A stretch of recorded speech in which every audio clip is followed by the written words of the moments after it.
Astagfirullah. Ayo Hadi, main. Oke, Kak Cika, mungkin seperti apa tadi Dalam dengan Udah sidang ketujuh. Aku baru dibagikan tadi yang namanya rekonvensi. Di sini aja. Ya, surprise ya hari ini. Pihak tergugat itu menolak semua gugatan. Jadi sekarang tuh dia menyatakan bahwa mau bercerai, ya. Tapi di sini di rekonvensinya Pak Indra menyatakan menghukum aku untuk mengembalikan mahar ke dia. Padahal kan faktanya mahar saya yang dicuri tanpa izin. Ya curi kan, masa izin sih. Jadi dia bilang ke pengacaranya lewat bukti rekompensi ini bahwa dia sudah sepakat sama saya menjual mas kawin. Padahal kenyataannya dia mencuri mas kawin, seperti yang bukti video yang pernah saya upload di IG. Malah dia yang meminta saya bayar mahar.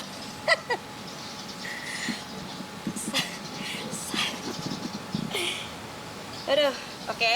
Dan kedua, Indra menghukum saya mengembalikan uang DP rumah sebesar 410.442.400.000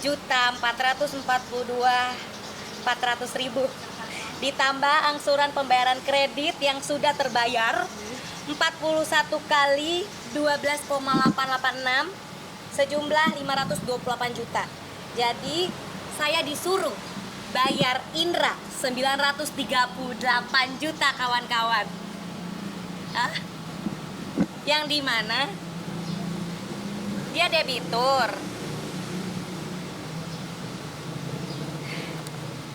Dan ketika bayar rumah, dia meminta tolong saya untuk dibantu bayar rumah. Berarti saya menyetorkan ke rekening dia dong untuk membayarkan. Berarti itu uang saya. Terus saya suruh balikin lagi ke dia. Jadi dia menggugat saya 938.802.799. Dan dalam kompensi dia menghukum saya untuk membayar segala biaya yang timbul akibat perkara ini. Bingung nggak? Ya, aku nggak ngerti. Dah, kenapa baru dijawab sekarang? Kenapa baru dibuat rekompensi ini? Kenapa nggak dari sidang keempat kemarin? Kalau dia mau gugat ini, yang saya tahu sebagai rakyat Indonesia yang baik, ikut dong mediasi, ya. Rekompensi ini harusnya dia gugat dong. Jadi dia menyalahkan media kenapa memviralkan dia. Jadi saya harus ganti rugi. Bingung nggak? Saya bingung sih sama Indra, jujur. Bingung. Sama pengadilan agama juga bingung. Sidang 1, 2, 3 saya datang, tergugat, mengirimkan kuasa hukum, tapi prinsipal nggak datang, terus tidak membawa surat kuasa istimewanya untuk mewakili si Indra untuk bersidang bersama saya 3 kali loh, nggak datang. Itu udah tidak memenuhi. Kenapa tidak fair stake aja dari awal ya? Jadi untuk pemangku kebijakan, saya ngerasa dipersulit. Ya, Ini udah sidang ketujuh dan belum ada putusan. Yang katanya di sidang kelima, pada saat saya menghadirkan saksi-saksi, kalau tidak ada itikat baik, para hakim akan bertindak tegas untuk memutuskan perkara ini. Tapi ternyata di sidang ke-6, Indra lagi-lagi punya strategi untuk mengirimkan kuasa hukumnya dan membuat jawaban rekopensi ini. Menurut saya ini tidak valid karena sudah lewat di mediasi. Mediasi sudah gagal, kenapa baru gugat balik? Kecuali dia hadir di mediasi. Menurut saya cukup canggih ada seorang lelaki yang merasa rugi setelah apa yang dia perbuat. Padahal dia tahu saya itu seorang tokoh publik yang mungkin teman-teman pun jadi tahu di pengadilan ada saya tuh bukan salah saya.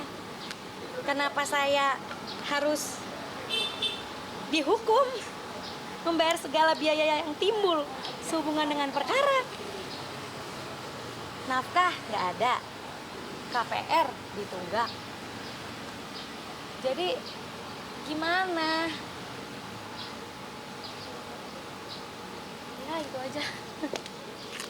Kak, sebenarnya aku ada kurang paham ya sistemnya itu atas dasar apa jadi Kak Indra itu minta bantuan suami itu, sedangkan itu udah jadi maksudnya pemahaman kita gitu kayak itu udah jadi hak secara agama dan jadi hak istri gitu kan, tapi kenapa di sini malah jadi minta balik?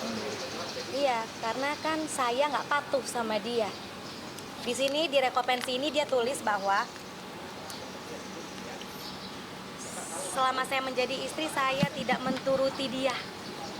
Menturuti dalam artian saya tidak mendukung dia dengan akal-akal dia yang bulus itu. Contoh, dia itu bermain judi online, saya tidak support dong tentu. Nah, menurut dia itu bagian dari saya nusyus, ya. Jadi dianggaplah itu nusyus. Padahal saya nggak pernah keluar sama lelaki lain tanpa dia.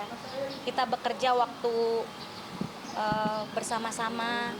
Apalagi sekarang kan saya dagang ya, saya pedagang tahu. Dia tahu kok saya itu cuma di rumah. Apalagi di sisi kanan kiri saya itu cuma keluarga dan teman-teman terdekat. Dia menganggap saya nusyus. Dan disupport juga sama lawyernya. Terus dia bilang katanya saya tidak bisa dinasihati lagi. Dan ini adalah hukuman saya tidak dapat nafkah karena saya tidak bisa dinasihati lagi. Padahal setengah nyawa dia itu saya yang support gitu. Jadi sedih ngebaca ini tuh, lebih ke arah sedih. Partner hidup kita bisa nuntut seperti ini, membuat pengadilan bingung juga.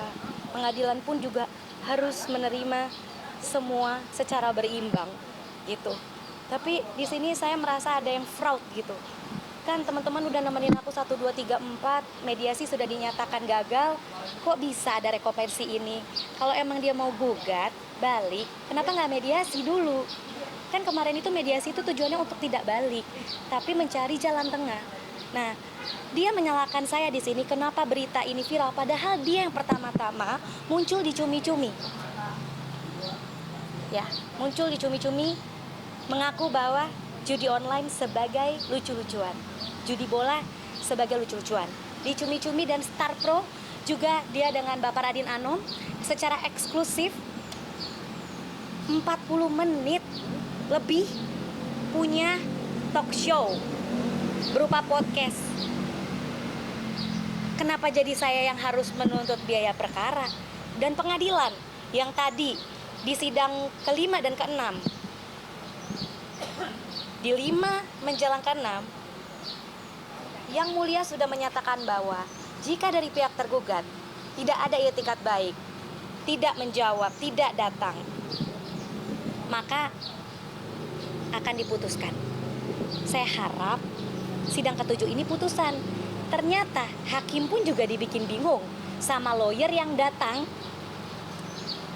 meminta interupsi mundur seminggu di hari ini untuk menjawab sekali menjawab dia mengajukan rekompensi. Kan bingung. Total cukup banyak ya. Apa? Duitnya 900. Ini berapa kan? 900 juta cukup banyak. Ya 900 juta itu kan kebanyakan duit saya. Gitu. Jadi kalau mau tuntut kayak begini buat apa Indra? Ya Allah, Indra. Baik-baiklah. Gitu. Menurut aku ini pengadilan akan bisa memutuskan ketika si tergugatnya juga kooperatif. Kalau ini kan kelihatan mengarang bebas dan kuasa hukum hanya dikasih tahu kulit luarnya aja. Jadi limbung. Kasus ini akan limbung. Jadi aku minta atensi dong ke para pemangku kebijakan, apakah ada proses perceraian seperti ini? Sudah di tahap 5 diundur lagi ke jawaban. Berarti itu sekitar di tahap 2 atau ketiga. Terus nanti harus ada replik-duplik lagi gitu. Padahal kemarin sudah pembuktian. Dan minggu depan 7 Oktober akan diadakan sidang tanpa pemanggilan. Kan aneh. Sidang tanpa pemanggilan. Jadi ini gimana? Ya, pemirsa bisa ini sendiri deh. Bisa menilai sendiri, aku bingung. Jujur aku bingung.